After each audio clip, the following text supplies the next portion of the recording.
श्री गणेशाय नमः। श्री सत्यनारायण कथा प्रारंभ। अध्याय पहिला। श्री गजाननाय नमः। आता सत्यनारायण कथेचा अर्थ सांगतो। एकदा नैमिषारण्यात राहणाऱ्या शौनकादिक ऋषींनी पुराण सांगणाऱ्या सुतांना प्रश्न विचारला।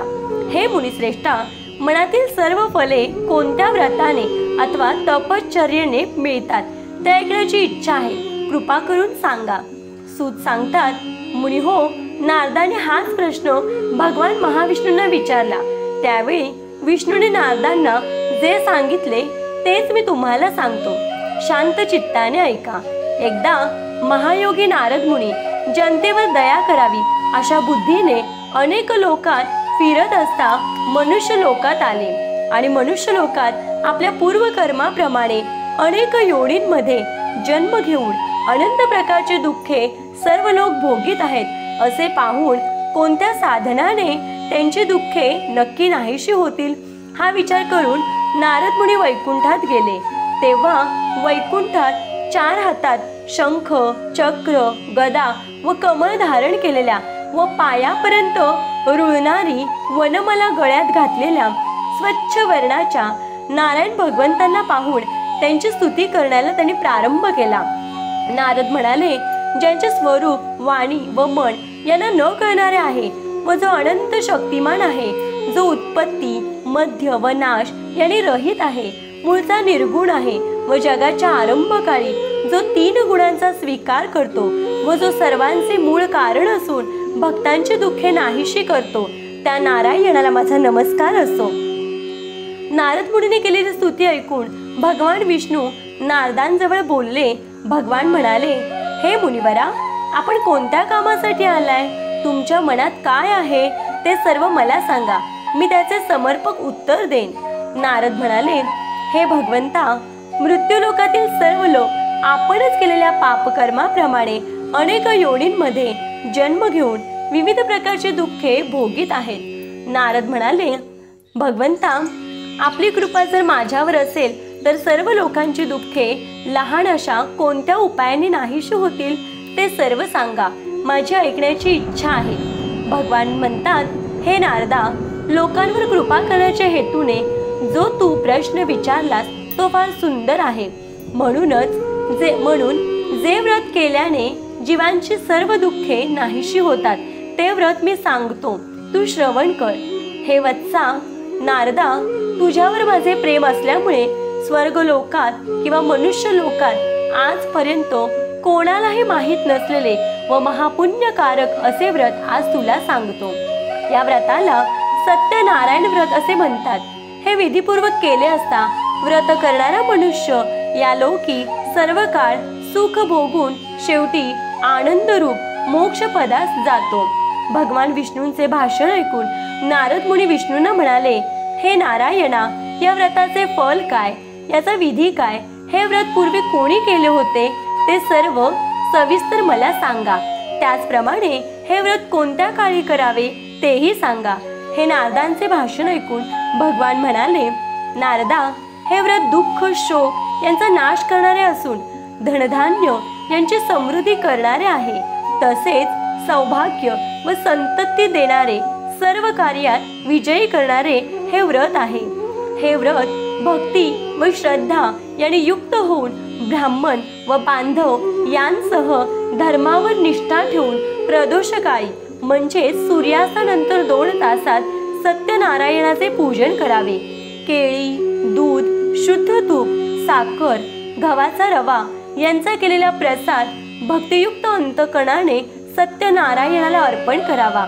गव्हाचा रवा न मिळेल तर तांदळाचा रवा घ्यावा, साखर न मिळेल तर गूळ घ्यावा। वरील सर्व वस्तू 1.25 या प्रमाणात एकत्र करून त्यांचा केलेला प्रसाद सत्यनारायणाला अर्पण करावा। आपले बांधव व मित्र यांसह सत्यनारायणाची कथा ऐकून ब्राह्मणाला दक्षिणा द्यावी। नंतर बांधव व ब्राह्मण यांसह भोजन करावे। नंतर भक्तिपूर्वक प्रसाद भक्षण करून सत्यनारायणासमोर गायन व नृत्य करावे। हे पूजनादी सर्व कृत्य पवित्र देवालयात करून सत्यनारायणाचे स्मरण करीत घरी यावे किंवा आपल्या घरी देवघरात पवित्र ठिकाणी करावे। पूर्वी सांगितल्याप्रमाणे भक्तिभावाने हे व्रत केले असता मनुष्याच्या सर्व इच्छा पूर्ण होतात. कलियुगात सर्व जीवांना दुःख नाशाचा हा एक सोपा उपाय आहे. सत्यनारायण कथेतील प्रथम अध्याय या ठिकाणी पुरा झाला. हरये नमः, हरये नमः, हरये नमः. श्री सत्यनारायण महाराज की जय. श्री गणेशाय नमः. अध्याय दुसरा. भगवान म्हणाले, नारदा, हे व्रत पूर्वी कोणी केले होते ते सांगतो, ऐक. सुंदर अशा काशी नगरात एक दरिद्र ब्राह्मण राहत होता. भूक व तहान याने पीडित होऊन तो ब्राह्मण पृथ्वीवर रोज फिरत असे. आचारनिष्ठ व धार्मिक ब्राह्मणांवर कृपा करणारा भगवान त्या दुःखी ब्राह्मणाला पाहून भगवंतांनी वृद्ध ब्राह्मणाचे रूप घेतले व त्या काशी नगरात ब्राह्मणाला प्रश्न विचारला, हे ब्राह्मणा, तू दुःखी होऊन दररोज पृथ्वीवर कशासाठी फिरतोस ते सर्व ऐकण्याची माझी इच्छा आहे. हे ब्राह्मण श्रेष्ठा, ते तू मला सांग. हे वृद्ध ब्राह्मण रूपी भगवंतांचे भाषण ऐकून तो ब्राह्मण म्हणाला, मी अति दरिद्री ब्राह्मण आहे. मी भिक्षा मागण्यासाठी रोज पृथ्वीवर फिरतो. हे भगवंता, दारिद्र्य नाहीसे करण्याचा एखादा उपाय आपणास माहीत असेल तर तो कृपा करून मला सांगा. असे ब्राह्मणाचे भाषण ऐकून भगवान म्हणाले, सत्यनारायण नावाचा विष्णू सर्वांच्या सर्व इच्छा पूर्ण करून मनातील फल देणारा आहे. जे व्रत केले असता मनुष्य सर्व दुःखातून मुक्त होतो त्या सत्यनारायणाचे पूजनात्मक उत्तम व्रत तू कर. त्यानंतर ब्राह्मणाला पूजनाचे सर्व विधान सांगून सत्यनारायण प्रभू तिथेच गुप्त झाले. वृद्ध ब्राह्मणाने सांगितलेले व्रत मी अवश्य करीन असा ध्यास दरिद्री ब्राह्मणाला लागल्यामुळे त्याला रात्री निद्रा लागली नाही. नंतर तो ब्राह्मण सकाळी उठून मी आज सत्यनारायणाचे व्रत करीन असा मनाशी निश्चय करून गावात भिक्षा मागण्यासाठी गेला. त्याच दिवशी त्या ब्राह्मणाला खूप भिक्षा मिळाली व त्याने पूजनाची सर्व तयारी करून आपल्या बांधवांसह सत्यनारायणाचे पूजन केले.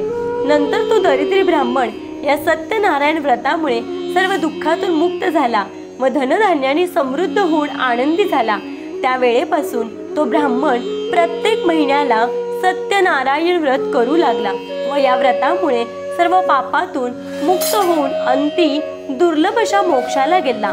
ब्राह्मण हो, ज्यावेळी हे सत्यनारायण व्रत जो कोणी मनुष्य भक्तिभावाने करील त्यावेळी त्याचे सर्व दुःख नाहीसे होईल.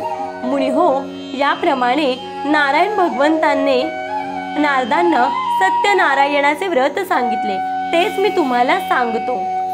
अन्य काय सांगू? ऋषी पुन्हा विचारतात, त्या ब्राह्मणापासून हे व्रत कोणी ऐकले व नंतर प्रत्यक्ष हे व्रत कोणी केले ते सर्व ऐकण्याची इच्छा आहे, श्रद्धा पण आहे. सूत म्हणतात, मुनी हो, हे व्रत पृथ्वीवर कोणी केले ते सांगतो, ते ऐका. एकदा हा ब्राह्मण आपल्या वैभवाप्रमाणे आपले बांधव व इष्टमित्र यांसह आनंदाने व भक्तीने हे व्रत करीत असताना लाकडे विकणारा एक मोळी विक्या त्या ठिकाणी आला. तो मोळी विक्या तहानेने व्याकुळ झालेला असल्यामुळे मस्तकावरील मोळी बाहेर ठेवून ब्राह्मणाच्या घरी गेला व तो व्रत करीत आहे असे पाहून त्याने त्याला नमस्कार केला व विचारले, महाराज, आपण हे काय करीत आहात? हे व्रत केल्याने काय फळ मिळते हे विस्तारपूर्वक मला सांगा. ब्राह्मण म्हणाला, सर्व इच्छा पूर्ण करणारे असे हे सत्यनारायणाचे व्रत आहे. त्याच्याच कृपा प्रसादाने मला पुष्कळ धनधान्य मिळाले आहे. नंतर त्या मोळी विकाने हे व्रत समजावून घेतले व अति आनंदाने प्रसाद भक्षण करून पाणी पिऊन शहरात मोळी विकण्यासाठी गेला. सत्यनारायणाचे चिंतन करीत लाकडाची मोळी मस्तकावर घेऊन या गावात लाकडे विकून जे द्रव्य मिळेल त्या द्रव्याने मी सत्यनारायणाचे उत्तम पूजन करीन असा त्याने मनाशी निश्चय केला. व धनिक लोक ज्या नगरात राहत होते तेथे तो गेला व त्या दिवशी त्याला दुप्पट द्रव्य मिळाले. नंतर त्याने आनंदी अंतःकरणाने उत्तम पिकलेली केळी, साखर, तूप, दूध, गव्हाचा रवा प्रत्येकी 1.25 माप याप्रमाणे खरेदी करून आपल्या घरी आला व आपले बांधव, इष्टमित्र यांना बोलावून विधियुक्त रीतीने यथासांग सत्यनारायणाचे पूजन केले. या सत्यनारायण व्रताच्या प्रभावाने तो मोळी विक्या धनधान्य व पुत्र इत्यादी संपत्तीने युक्त झाला व या इहलोकात सुख भोगून शेवटी सत्यनारायण प्रभूंच्या लोकी गेला। या ठिकाणी सत्यनारायण कथेतील दुसरा अध्याय पुरा झाला। हरये नमः, हरये नमः, हरये नमः। श्री सत्यनारायण महाराज की जय। श्री गणेशाय नमः। अध्याय तिसरा। सूत सांगतात, ऋषी हो, याविषयी आणखी एक कथा सांगतो, ती ऐका।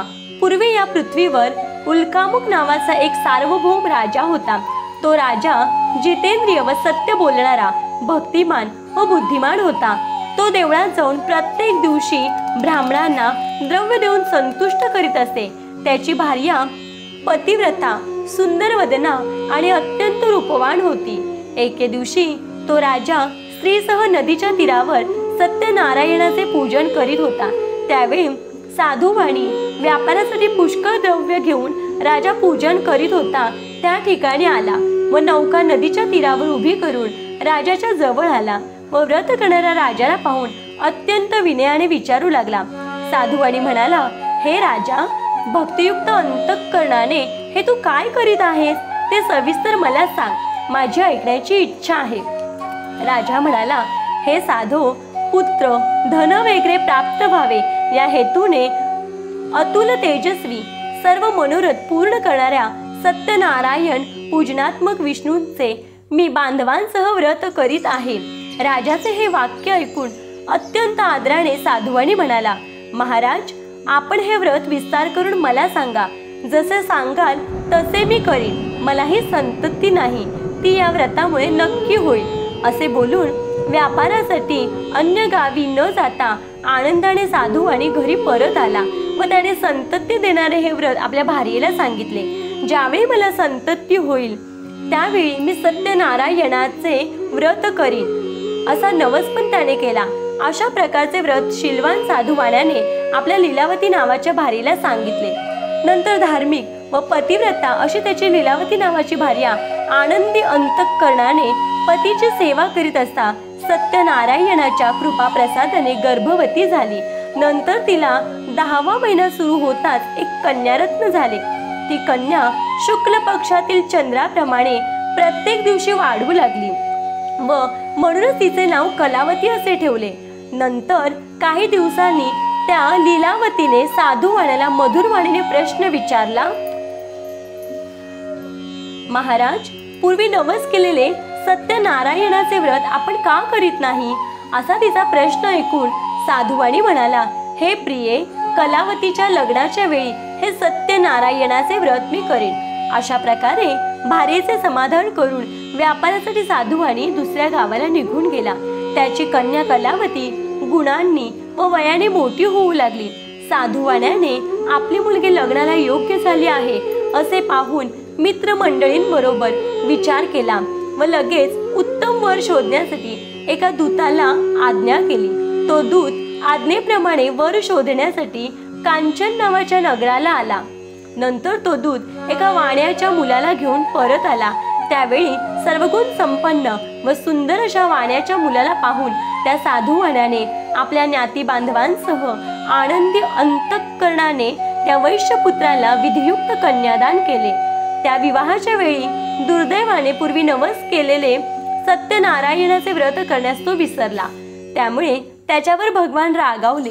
नंतर तो व्यापारात चतुर असणारा साधुवाणी काळाच्या प्रेरणेप्रमाणे व्यापारासाठी जावयासह निघून गेला आणि सिंधू नदीच्या जवळ असणाऱ्या रम्य अशा रत्नसार पुरामध्ये जाऊन आपल्या श्रीमान जावयासह तो साधुवाणी व्यापार करू लागला। ते दोघे चंद्रकेतूच्या नगरात व्यापार करीत असता काही काल उत्तम गेला। इतक्यात सत्यनारायण प्रभूंनी हा वाणी आपल्या सत्यनारायण पूजनाच्या प्रतिज्ञेपासून भ्रष्ट झाला आहे म्हणून याला भयंकर दुःख प्राप्त हो असा शाप दिला। शाप दिल्यानंतर थोड्याच दिवसात चंद्रकेतूच्या राजवाड्यात चोरी झाली व तो चोर चोरलेले द्रव्य घेऊन साधुवाणी ज्या ठिकाणी राहत होता त्या ठिकाणी आला। आपल्या मागून राजदूत येत आहेत असे पाहून तो चोर घाबरला व चोरलेले द्रव्य साधुवाण्याच्या दाराजवळ टाकून तो चोर पळून गेला। इतक्यात ते राजदूत सज्जन साधुवाणी ज्या ठिकाणी राहत होता त्या ठिकाणी आले व त्यांनी चोरीस केलेले राजद्रव्य त्या ठिकाणी पाहिले व हेच ते चोर असे समजून त्या दोघांना बांधले व आनंदाने धावत धावत त्या दोघांना राजाजवळ आणले व म्हणाले, महाराज, आपले द्रव्य चोरलेले हे पहा 2 चोर आपणासमोर आणले आहेत, आज्ञा करावी। राजाने विशेष विचार न करताच त्यांना बंदिशाळेत टाकण्याची आज्ञा केली व लगेच राजदूतांनी त्या दोघांना बेड्या घालून किल्ल्यातील कारागृहात टाकले। त्यावेळी आम्ही चोर नाही असे ते म्हणत होते, परंतु सत्यदेवांच्या मायेमुळे त्यांचे बोलणे कोणी ऐकले नाही। उलट साधू वाण्याचे सर्व द्रव्य जप्त केले। सत्यनारायणाच्या शापामुळे साधू वाण्याच्या भार्येला फार दुःख झाले व त्यांच्या घरातील सर्व द्रव्य चोरांनी चोरले।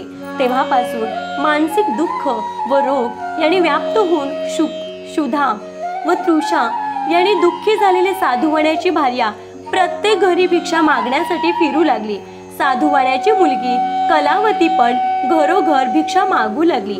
एक दिवस ती कलावती भुकेने व्याकुळ झालेली अशी एका ब्राह्मणाच्या घरी गेली व त्या ठिकाणी तिने सत्यनारायणाचे पूजन चाललेले पाहिले आणि तिथे बसली व नंतर कथा ऐकून सत्यनारायण प्रभूची दुःख निवारणासाठी प्रार्थना केली व प्रसाद भक्षण करून आपल्या घरी गेली।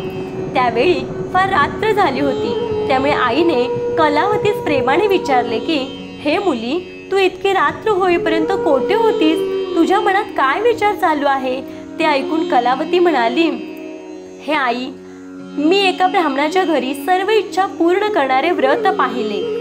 मुलीचे वाक्य ऐकून आनंदी झालेली साधू वाण्याची भार्या सत्यनारायणाचे व्रत करण्यास तयार झाली व त्या पतिव्रता असणाऱ्या साधू वाण्याच्या भार्येने आपला पती व जावई लवकर घरी यावेत असा संकल्प करून बांधव व इतर आप्तजन यांसह सत्यनारायणाचे पूजन केले। हे भगवंता, माझ्या पतीचे व जावयांचे अपराध क्षमा करण्यास आपण समर्थ आहात अशी सत्यनारायणाची प्रार्थना केली। त्यावेळी भगवान सत्यनारायण व्रताने संतुष्ट झाले। नंतर चंद्रकेतूच्या स्वप्नात जाऊन त्यांनी सांगितले, हे नृपश्रेष्ठा, तू जे 2 वाणी बंदिशाळेत टाकले आहेस ते सकाळी सोडून दे। तसेच हे राजा, तू जे त्यांचे धन घेतले आहेस ते त्यांना परत दे। असे जर तू न करशील तर धन, पुत्र व राज्य यांसह मी तुझा नाश करेन असे राजास स्वप्नात सांगून सत्यनारायण भगवान अदृश्य झाले। नंतर प्रातःकाळी राजाने सभेमध्ये बसून स्वजनांसह सर्वांना ते स्वप्न सांगितले व जे 2 वाणे आपण बंदिशाळेत टाकले आहेत त्यांना लवकर मुक्त करा अशी दूतांना आज्ञा केली। दूतांनी राजाच्या आज्ञेप्रमाणे साधू वाणी व त्यांचा जावई या दोघांना बंधमुक्त करून राजाच्या समोर आणले व हात जोडून नम्रतेने म्हणाले, महाराज, आपल्या आज्ञेप्रमाणे बंदिशाळेतून मुक्त करून 2 वैश्यपुत्र आणले आहेत। नंतर साधू वाणी व त्याचा जावई यांनी चंद्रकेतू राजाला नमस्कार केला व पूर्वीचा वृत्तांत आठवून शिक्षेच्या भीतीमुळे त्यांनी काहीच भाषण केले नाही। त्या दोघा वाण्यांना पाहून चंद्रकेतू राजा आदराने म्हणाला, वैश्य हो, तुमच्या दैवयोगाने तुम्हाला दुःख भोगावे लागले, आता भीती नाही असे बोलून त्यांच्या बेड्या काढून क्षौर्यकर्म व मंगल स्नान करविले। नंतर त्या दोघांना वस्त्र व अलंकार देऊन गौरव केला व नम्र भाषणाने त्यांना अत्यंत संतुष्ट केले व त्या वाण्याचे जे द्रव्य घेतले होते ते त्यांना दुप्पट करून दिले व म्हणाला, हे साधू, आपण आपल्या घरी जा। नंतर त्या दोघांनी राजाला नमस्कार केला। आम्ही आपल्या कृपेने आता घरी जातो। या ठिकाणी सत्यनारायण कथेतील 3रा अध्याय पुरा झाला। हरये नमः, हरये नमः, हरये नमः। श्री सत्यनारायण महाराज की जय। श्री गणेशाय नमः। अध्याय 4। नंतर साधू वाण्याने आपणास वाटेत विघ्ने येऊ नयेत म्हणून ब्राह्मणांना दक्षिणा देऊन आशीर्वाद घेतला व जावयासह स्वतःच्या नगरास गेला। तो साधू वाणी काही थोडा दूर गेल्यावर संन्यास वेश धारण करणाऱ्या सत्यनारायण प्रभूंनी साधू वाण्याची परीक्षा करण्यासाठी, हे साधू, या तुझ्या नौकेत काय आहे ते सांग असा प्रश्न विचारला। धनाने उन्मत्त झालेले ते 2 वाणी त्यांची निंदा करून हसू लागले व म्हणाले, संन्यासी बुवा, आमचे द्रव्य नेण्याची तुमची इच्छा आहे काय? आमची नौका वेली व पाणी यांनी भरलेली आहे. असे साधुवाण्याने उन्मत्तपणाचे भाषण ऐकून भगवान म्हणाले, तुझे बोलणे खरे हो. असे बोलून संन्यास वेश धारण करणारे भगवान तिथून निघून गेले व तिथून थोड्याच अंतरावर असलेल्या समुद्राच्या तीरावर बसले. संन्यासी दूर गेल्यावर साधुवाण्याने आपले नित्य कर्म केले व नौकेकडे गेला आणि पाहिले तो हलकेपणामुळे नौका वर आलेले पाहून साधुवाणी आश्चर्यचकित झाला. नौकेत वेली व पाणी पाहून तो साधुवाणी मूर्छा येऊन जमिनीवर पडला. नंतर थोड्या वेळाने सावध होऊन चिंता करू लागला. त्यावेळी साधुवाण्याचा जावई म्हणाला, महाराज, आपण शोक का करता? संन्याशाने जो आपणास शाप दिला त्यामुळेच हा सर्व प्रकार घडला आहे. तो संन्यासी पाहिजे ते करण्यास समर्थ आहे, म्हणून आपण त्याला शरण जाऊ, म्हणजे आपले सर्व मनोरथ पूर्ण होतील. असे जावयाचे भाषण ऐकून साधुवाणी यतीजवळ गेला व त्याला पाहून भक्तीने नमस्कार केला व आदराने बोलू लागला, महाराज, मी जे आपल्याजवळ खोटे बोललो त्या अपराधाची क्षमा करा. असे म्हणून पुन्हा पुन्हा नमस्कार केला व तो साधुवाणी अतिशय दुःखी झाला. संन्यास वेशधारी भगवान शोक करणाऱ्या साधुवाण्याला म्हणाले, शोक करू नकोस, मी सांगतो ते ऐक. तू माझ्या पूजनाविषयी भ्रष्ट झाला आहेस, म्हणूनच माझ्या आज्ञेने तुला वारंवार दुःख प्राप्त झाले. हे ऐकून साधुवाणी भगवंतांची स्तुती करू लागला. साधुवाणी म्हणाला, तुझ्या मायेने मोहित झालेले ब्रह्मादिक देवही तुझे गुण व रूप जाणू शकत नाहीत. हे प्रभो, हे आश्चर्य आहे. तुमच्या मायेने मोहित झालेला मी मूर्ख आहे. मी आपणास कसा जाणेन? माझ्यावर कृपा करा. मी यथाशक्ती आपले पूजन करेन. मी आपणास शरण आलो आहे. माझे रक्षण करा. माझे पूर्वीचे द्रव्य मला परत मिळावे. असे साधुवाण्याचे भक्तिभावयुक्त वाक्य ऐकून भगवान संतुष्ट झाले व साधुवाण्याला इच्छित वर देऊन अदृश्य झाले. नंतर साधुवाण्याने नौकेवर जाऊन पाहिले, तो पूर्वीप्रमाणे नौका भरलेली आहे असे दिसले. सत्यनारायणाच्या कृपेनेच हे सर्व मला मिळाले असे म्हणून साधुवाण्याने आपल्या बांधवांसह सत्यनारायणाचे यथासांग पूजन केले व सत्यनारायणाच्या कृपा प्रसादाने आनंदी झाला व प्रयत्नाने नौका नदीत लोटून आपल्या घरी गेला. नंतर साधुवाणी जावयाला म्हणाला, ही पहा माझी रत्नपुरी नगरी. असे बोलून द्रव्याचे रक्षण करणारा एक दूत घरी पाठविला. तो दूत नगरात गेला व साधुवाण्याच्या भारेला पाहून त्याने नमस्कार केला व हात जोडून तिला अपेक्षित असणारे वाक्य बोलू लागला. तो म्हणाला, बांधव व पुष्कळ द्रव्य यांसह साधुवाणी जावयाला बरोबर घेऊन आपल्या नगराच्या जवळ आले आहेत. असे दूताचे वाक्य ऐकून आनंदी झालेल्या साधुवाण्याच्या भार्येने मुलीला उरलेली सत्यनारायणाची पूजा तू कर असे सांगितले व आपण लवकर पती दर्शनासाठी गेली. आईचे वाक्य ऐकून तिने सत्यनारायणाचे व्रत तर पूर्ण केले, परंतु पती दर्शनासाठी उत्सुक झालेली ती प्रसाद भक्षण न करता तशीच गेली. त्यामुळे रागावलेल्या सत्यनारायण प्रभूंनी तिचा पती असलेली नौका द्रव्यासह पाण्यात बुडवली. त्यावेळी त्या ठिकाणी आलेल्या कलावतीला तिचा पती दिसला नाही.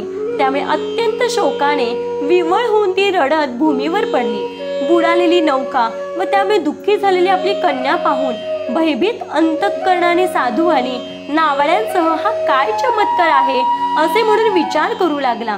नंतर लीलावती आपल्या कन्येची ती अवस्था पाहून दुःखी झाली व आक्रोश करून आपल्या पतीला म्हणाली, अहो, एवढ्या थोड्या अवधीत नौकेसह कलावतीचा पती कसा अदृश्य झाला?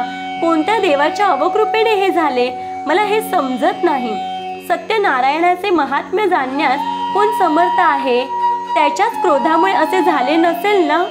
असे बोलून स्वजनांसह दुःख करू लागली. नंतर तिने मुलीला पोटाशी धरले व रडू लागली. इतक्यात पती नाहीसा झाल्याने दुःखी झालेल्या कलावतीने पतीच्या पादुका घेऊन सती जाण्याचा निश्चय केला. धार्मिक व सज्जन असा तो साधुवाणी भार्येसह मुलीचे अशा प्रकारचे चरित्र पाहून अतिशोकाने संतप्त झाला व सत्यनारायणानेच नौका नाहीशी केली असेल, कारण त्याच्या मायेने मी मुक्त झालो आहे असे म्हणू लागला. नंतर सर्वांना बोलावून साधुवाण्याने माझे मनोरथ पूर्ण झाल्यास मी सत्यनारायणाचे पूजन करेन असे सर्वांना सांगितले आणि सत्यनारायणाला पुन्हा पुन्हा साष्टांग नमस्कार घातले। तेव्हा दिनांचे रक्षण करणारे सत्यनारायण प्रभू संतुष्ट झाले व भक्तप्रेमी भगवान आकाशवाणीने म्हणाले, हे साधू, तुझी कन्या प्रसादाचा त्याग करून आपल्या पतीच्या दर्शनासाठी आली आहे, म्हणून तिचा पती अदृश्य झाला। हे साधू, ही तुझी कन्या जर घरी जाऊन प्रसाद भक्षण करून येईल तर तिचा पती तिला प्राप्त होईल, यात संशय नाही। कलावतीने आकाशवाणी ऐकली व तिने घरी जाऊन आदराने प्रसाद भक्षण केला आणि पुन्हा बंदरात येऊन पाहते तो तिचा पती स्वजनांसह तिच्या दृष्टीस पडला। नंतर कलावती आपल्या पित्यास म्हणाली, आता लवकर घरी चला, उशीर का करता? मुलीचे हे वाक्य ऐकून साधूवणी अतिशय आनंदी झाला व त्याने यथाविधी सत्यनारायणाचे पूजन केले। नंतर तो साधूवाणी धन व बांधव यांसह आपल्या घरी गेला व प्रत्येक पौर्णिमा व संक्रांत या दिवशी सत्यनारायणाचे पूजन करून या लोकी सुखी झाला व शेवटी सत्यनारायण प्रभूच्या सत्यलोकात गेला। या ठिकाणी सत्यनारायण कथेतील 4था अध्याय पुरा झाला। हरये नमः, हरये नमः, हरये नमः। श्री सत्यनारायण महाराज की जय। श्री गणेशाय नमः। अध्याय 5वा। सूत सांगतात, मुनी हो, आणखी एक कथा सांगतो, ती श्रवण करा। पूर्वी अंगध्वज नावाचा एक राजा प्रजेचे पालन करण्याविषयी अतितत्पर होता। त्याने प्रसादाचा त्याग केल्यामुळे त्याला अतिदुःख प्राप्त झाले। ते असे, तो राजा एकदा अरण्यातून सिंह, वाघ वगैरे प्राण्यांना मारून वडाच्या झाडाजवळ आला। तो त्या ठिकाणी गवळी लोक आपल्या बांधवांसह भक्तियुक्त अंतःकरणाने सत्यनारायणाचे पूजन करीत आहेत असे राजाला दिसले। परंतु राजा हे सर्व पाहूनही त्या ठिकाणी गेला नाही व त्याने सत्यनारायण भगवंतांस नमस्कारही केला नाही। तरी सुद्धा गवळी लोकांनी सत्यनारायणाचा प्रसाद राजापुढे आणून ठेवला व नंतर भक्तिभावाने सर्व गोप बांधवांनी प्रसाद भक्षण केला व आनंदी झाले। राजा मात्र प्रसादाच्या त्यागामुळे अतिदुःखी झाला। त्या राजाचे 100 मुलगे व धनधान्यादी सर्व संपत्ती नाश पावली। हे सर्व सत्यनारायणाच्या अवकृपेनेच झाले असेल असे राजाला वाटले व ज्या ठिकाणी गोपांनी सत्यनारायणाचे पूजन केले होते त्या ठिकाणी जाण्याचा निश्चय राजाने केला।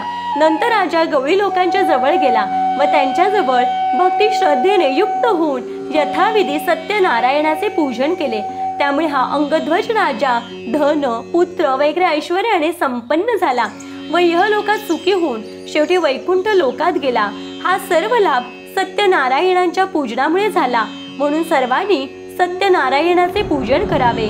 जो कोणी अति दुर्लभ असे सत्यनारायणाचे व्रत करतो व फळ देणारी अशी कथा भक्तिभावाने श्रवण करतो त्याला सत्यनारायणाच्या कृपेने धनधान्य आदी सर्व वस्तूंचा लाभ होतो। जो दरिद्री असेल त्याला द्रव्य मिळते, जो बंधनात पडला असेल तो बंधनातून मुक्त होतो, जो भयभीत झाला असेल तो सत्यनारायणाच्या पूजनामुळे भीतीपासून मुक्त होतो। इच्छित संपूर्ण ऐश्वर्य या लोकी भोगून अंती सत्यनारायणाच्या नगरास जातो। ऋषी हो, जे व्रत केले असता मनुष्य सर्व दुःखातून मुक्त होतो ते हे सत्यनारायणाचे व्रत तुम्हाला सांगितले। विशेष करून कलियुगात सत्यनारायणाची पूजा फल देणारी आहे। या देवाला कोणी काल, कोणी ईश, कोणी सत्यदेव, कोणी सत्यनारायण असे म्हणतात। नाना रूपे धारण करून सर्व भक्तांच्या इच्छा पूर्ण करणारा असा भगवान कलियुगात सत्यनारायण व्रतरूपी होईल। मुनिश्रेष्ठ हो, जो कोणी हे सत्यनारायणाची कथा पठण करील किंवा श्रवण करील त्यांची सर्व पापे सत्यनारायणाच्या कृपेने नाहीशी होतील। या ठिकाणी सत्यनारायण कथेतील 5वा अध्याय संपूर्ण झाला। हरये नमः, हरये नमः, हरये नमः। श्री सत्यनारायण भगवान की जय। श्री सत्यनारायण महाराज की जय।